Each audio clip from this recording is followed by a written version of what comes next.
اپنے ذہن میں بیٹھے گا. میں کل ڈاکٹر صغیر صاحب لے گئے تھے رائی اسپتال میں, انہوں نے بھی سنی بات, کہنے لگے مولانا آج پتہ لگا جہاد کیا ہے, لوگوں نے کیا بنا رکھا.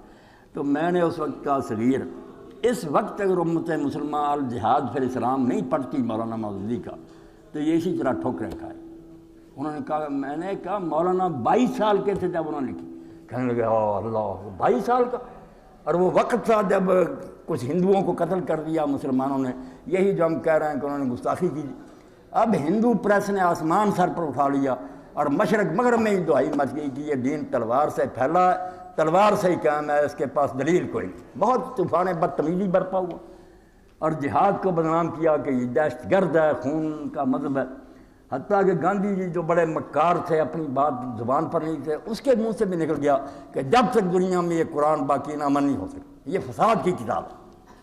تو اس وقت مولانا محمد علی جوہر رحمۃ اللہ علیہ دہلی کی جامع مسجد کی سیڑھیوں پر تقریر کر رہے تھے. مولانا سن رہے تھے, بچے تھے, وہ روئے.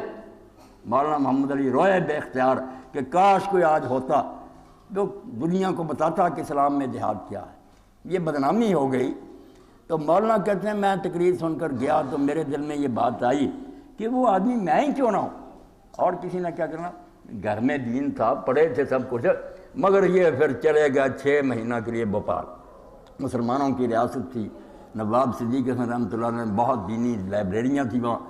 6 مہینے گم رہے, اور خود کہتے ہیں میں بھی مسلمان پھر ہوا. جو میرے ذہن میں تھا نا کہ نماز روزہ اور یہ تسبیحیں وغیرہ جو گھر میں یہی دین ہے, وہاں پتہ لگا کہ جب ہم دین ہی نہیں سمجھتے جہاد کیا سمجھائیں گے. پھر پڑھنے کے بعد وہ کتاب لکھی جس میں مولانا نے بتایا کہ جہاد ہے کیا, کتنی قسمیں ہیں, اس کے لیے شرائط کیا ہیں.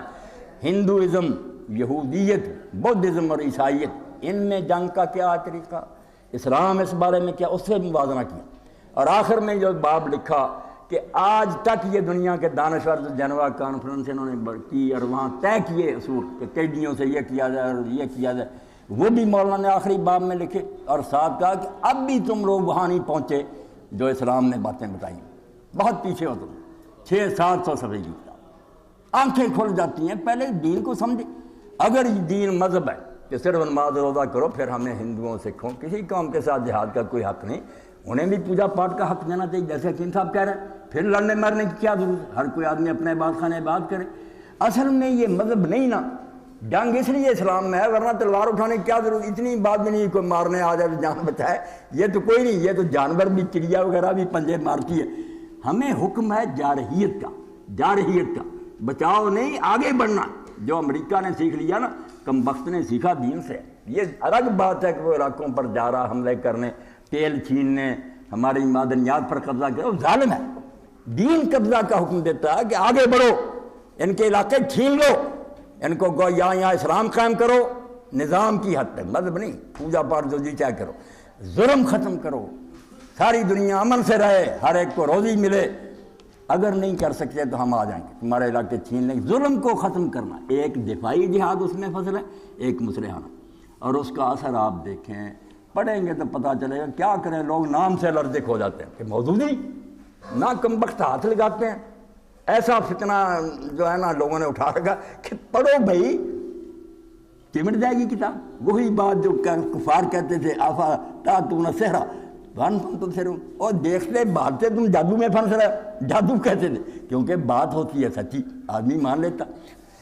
تو علامہ اقبال رحمۃ اللہ علیہ کے پاس ایک احمدی آتا تھا. میں احمدی کہہ رہا ہوں, چلو نام نہیں بگاڑنا ہے تو نہیں, وہ احمدی قادیانی لاہوری آتا تھا چلا جاتا. ایک دن اس نے کہا, علامہ صاحب آپ مرزا غلام احمد کو بہت برا بڑا کہتے ہیں, آپ بتائیں کہ اس کے بارے میں آپ کا اصولی اعتراض کیا. چھوٹی موٹی باتیں مولویوں والی نہیں, اصل میں اس نے کیا جرم کیا. تو علامہ اقبال نے جواب دینے کے بجائے خادم سے کہا کہ الجہاد فی الاسلام نکالو. اس نے نکالی, دے دی, گیا اور اس نے پڑھی, اور 2-4 دن کے بعد آ کر کتاب واپس کی اور علامہ صاحب سے کہا مجھے اسلام میں داخل کلمہ